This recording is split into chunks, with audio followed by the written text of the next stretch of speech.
You're a proud parent. You've got several kids. Can you talk a little bit about what the job loss meant to you personally? Well, I didn't want to stay in the department until I get retired. I was hoping that, I can get a better job, a better paying job. I love where I work at the Department of Human Services, but it wasn't paying well. I was just able to, to keep my house mortgage from month to month. I live on from a paycheck to a paycheck. But I was building my educations. I was going to school, earning my bachelor degree and my master degree while I was working in the department, trying to fit in. So. And did you have a personal experience that kind of changed the outset of your family last year? My husband got sick of lung cancer. He was a hardworking man, and during Christmas time, it's about this time last year, he got sick and he died 5 weeks later. And now I have to raise 4 kids on my own. And I'm doing that. And I told my kid that I'm going to do whatever I can for now. So that's why I'm just taking anything what they give me from the job. I got a call yesterday that I'm starting my new job in 2 days. And I have to pack my stuff out of my old office today. Do you think one thing that also came to light is that they're going to potentially be replacing the Southeast Asian translators, which there's 3, with temporary contractors. Now, I know you personally have been received many awards for all of your work in the community and building all of the bridges in the Southeast Asian community. Do you think a temporary worker is going to be able to bring the same amount of contacts or experience or passion to the job? A lot of interpreters, they do direct interpreting. A lot of people, if they don't understand the concept of the program, they won't be able to explain to the clients. And it's really hard if you don't know the system, you don't know the what's out there. It's hard to get people to do direct translations.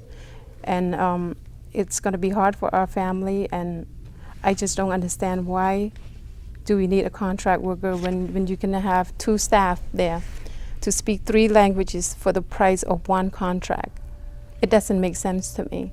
And when they were referring to the cut and save the state budget, I thought the middle management's going to be cut.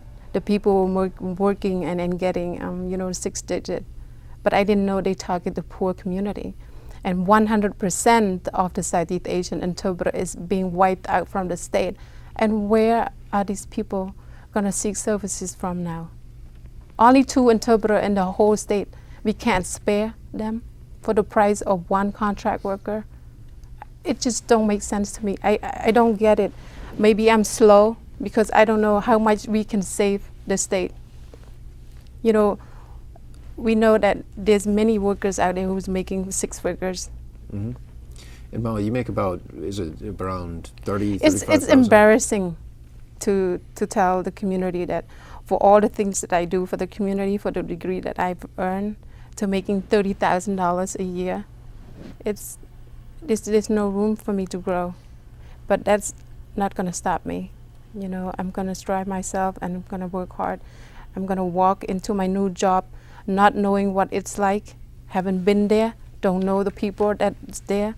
But I have heard from many of my friends who call me, that's a tough place that you're going to face. And one of the secretary worked in my old office right now. She got bumped, and she has to train this woman who walk around and said, "I'm bumping you." She's gonna have to train this woman, and she's feeling sick to her stomach right now that she got laid off. She got bumped off her job, and then she has to train this person. How are you gonna sit there and watch all these hardworking people who try to survive, to make a living, just pay the rent and live here, Well, I think it's especially cavalier when they're talking about potentially 1 contract costing just about $78,000 for a year. So we're removing translators who, are making between $30,000 and $35,000. And even if you take the governor's ridiculous markup numbers, there is no way, at least in our opinion, that there is going to be any substantial savings to the state. So who's responsible for the Southeast Asian now? When the federal brought us here because our country was destroyed, by the American war. So who's responsible for the Southeast Asian people in Rhode Island? It's approximately about 30,000 of us. We are humble. We don't want to speak up because, we appreciate things. That doesn't mean that we don't have our needs. We have our needs. We have a family. We have our heart. We have our soul. We came here to get, for a better life for our family. And now what it's doing to us. Well, why don't we keep on moving? And what we'll do now is, and that's an excellent point, Molly, it seems that there is a lack of compassion for sure out of this administration. Next, we'll talk to Ron Dutra. Ron actually works at the Department of Mental Health Retardations in Hospitals and has his own personal story about what his job has meant to him over the years. Well, so my job for me has also actually meant everything. So I was out of work for a few years. So I suffered through a disability. I worked hard to get back to where I was. That's where I am. The hardest thing was the layoffs. So me, myself, and I agree with Mike here because I post jobs, and I am one that's posting jobs that are for $100,000 a year or for $80,000 a year. So he is correct on that issue. Also to the point about the budget, I don't completely understand the budget or also where the governor's coming from with this budget problem.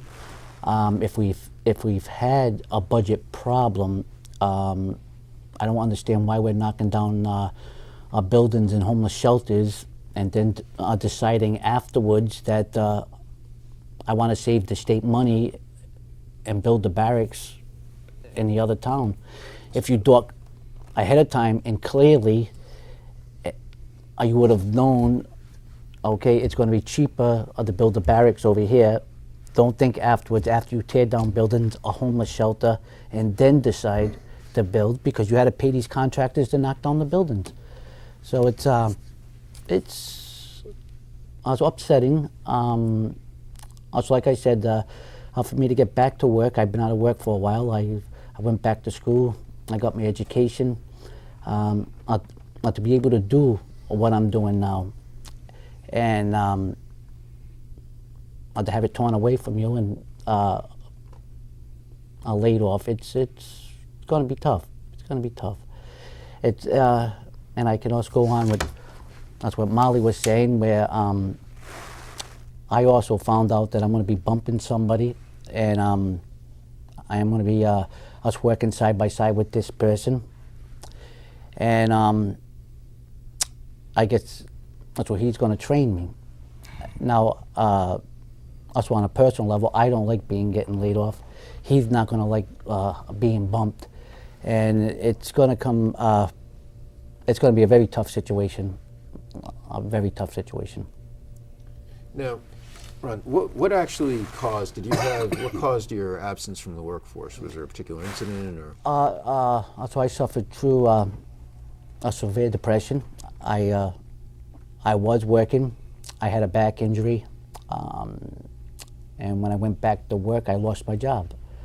From there, also things started to snowball. It went downhill. But I got to the point I did not want to collect disability. I did not want to be out of work. I wanted to work, pay taxes like everybody else, and be able to get up and go to work every day and do what I'm doing. And also with the layoffs, it's a blow to everybody. I mean, it's just not me. I'm not the only one being laid off. There's a number of people that are being hit. And also my main also question out there is basically for